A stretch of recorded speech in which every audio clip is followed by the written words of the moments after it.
In today's recording, I'm going to be talking through my evidence for Teaching Standard 6, which is making productive and accurate use of assessment. So the starting point for me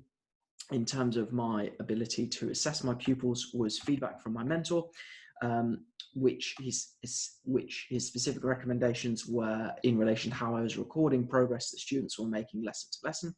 and how I was going to use this information to then plan the next lesson. So although I'd begun to include continuous assessment of my students, I guess he wanted a little bit more of this and me using my lessons to plan and monitor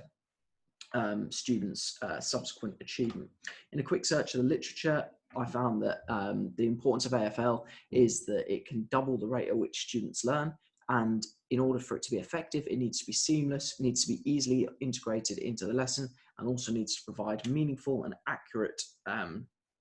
feedback to students that helps them develop. So one of my action steps was a talk by Shane Pill on sports literacy, where he spoke about the 4 domains of PE, and this particularly speaks to my values of PE, as this is something I feel is important rather than just assessing pupils from a purely physical outcome. So he mentioned that if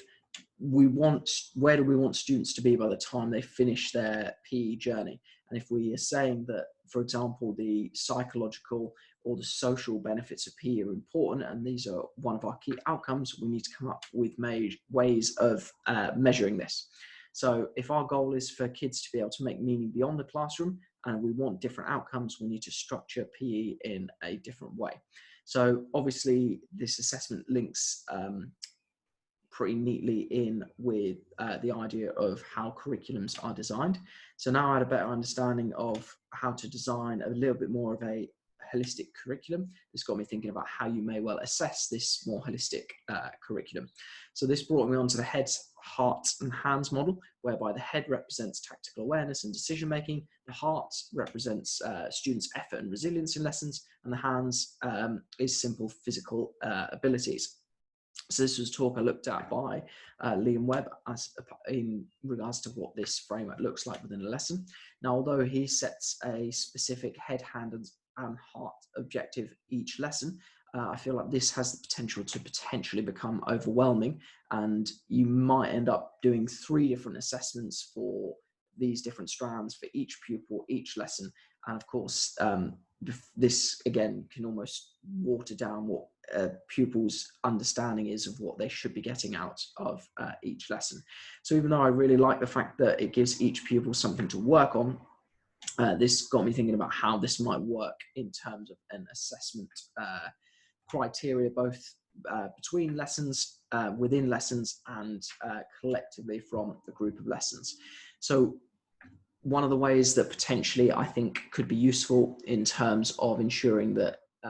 key bits of data or key bits of assessment don't go missing or aren't neglected is the use of Google Forms. So Google Forms is obviously allows you to send out questionnaires to pupils. You can gather the responses, and not only can this tell you which sports are proving most popular and thereby might help inform subsequent curriculum design, but it can also be used to cover aspects of the curriculum which are either A, inadvertently neglected, B, which can be used to scaffold learning so that it doesn't seem like such a big jump when we get onto the more theoretical side in GCSE PE, but it can also be used to differentiate AFL activities following a lesson fairly easily. So I feel like this could feed into a Key Stage 3 tracker, either with the heads, hands and hearts model or another similar holistic model. And this, for me, can show, can provide almost a reverse engineered approach to allow a scheme of work to be more comprehensively designed so that pupils can transfer learning across from different sports rather than seeing them as separate. So just looking at this heads, hands and hearts criteria and the various levels within this now informs my scheme of work and what I perhaps need to be doing on a lesson by lesson basis. So for example, if I see that leadership is a key quality of the hearts in year 7, and that, for example, on one end of the spectrum, pupils are delivering warrants to the entire class, it's easy to backtrack that to delivering it to a large group, small group, individual, and then potentially using Google Forms to simply educate pupils within the context of inside the classroom and outside the classroom as to, for example, the importance of a warm-up and designing and building upon these. So you might not be able to have every pupil deliver a warm-up, and therefore you might not be able to necessarily tick off that criteria for every single pupil. However, you could use Google Forms to get pupils to design a warm-up to see if they've understood the concept. Equally, if you found out that X amount of pupils have delivered a warm-up in, say, a tennis scheme of work, then the remaining pupils might deliver it in badminton scheme of work or whatever's coming next. It's also useful because it allows me to backtrack. So for example, if one of the physical characteristics is running for 15 minutes, that might well be pretty boring, but it means that, for example, if I'm designing activities which involve pupils being physically active for 2 to 15 minutes, I can start to see, or I can use this as my assessment tool rather than getting pupils to run for 15 minutes, which arguably doesn't really do much in terms of the wider aspects of PE. And equally, it allows me to know when to introduce certain qualities and to make sure that these build on each other. So for example, if I'm having pupils officiate games in, say, lesson 4, then we can simply see whether or not that we can introduce just basic rules of basic forms of games in weeks 1 and 2, where we can start to talk about other factors such as outwitting opponents, and then, for example, the cognitive aspect of assessing pupils' strengths and weaknesses in later lessons. So it also means that we can be fairly holistic whilst also making sure it doesn't seem like each lesson seems like a separate lesson.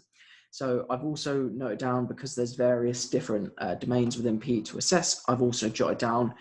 from an assessment for learning activities resource that I found what assessments that I felt would be particularly useful to me within PE. And equally, for the writing task, we could, for logistics sake, use Google Forms to be able to do this, and allows proper use of being able to check the answers rather than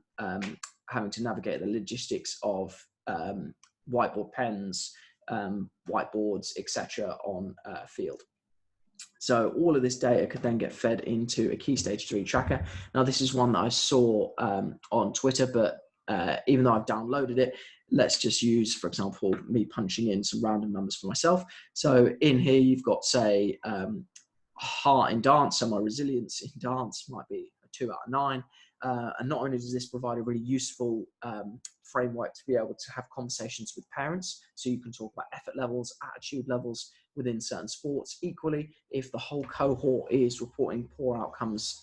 in dance, you could question whether or not that dance being part of the curriculum is worthwhile, whether a CPD is needed, or in fact, whether it's a behavioural issue. So this allows to track progress across the year, and then so you can see at a glance each pupil's progress across a number of sports. This gets fed into an average grade. Equally, this could be broken down further into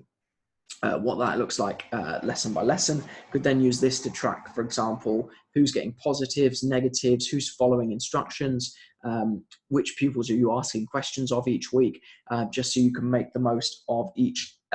lesson and really maximize engagement with students and those sort of check-in points with students each time. So again, although I've kind of gone around the houses a little bit there, you can see how, or I'd like to think you can see how my understanding of assessment, how that then feeds into a scheme of work, and then that cycles back into the assessment. So the assessment informs the scheme of work, the scheme of work informs subsequent assessments, and how you can develop the pupil holistically, as well as ensuring, for example, when you have got a lot of data, if you are using 3 different strands for each pupil, and then you've got 5 layers within them, Google Forms can be used to supplement that, as well as introducing subsequent tasks for the next scheme of work or activities that pupils will be doing.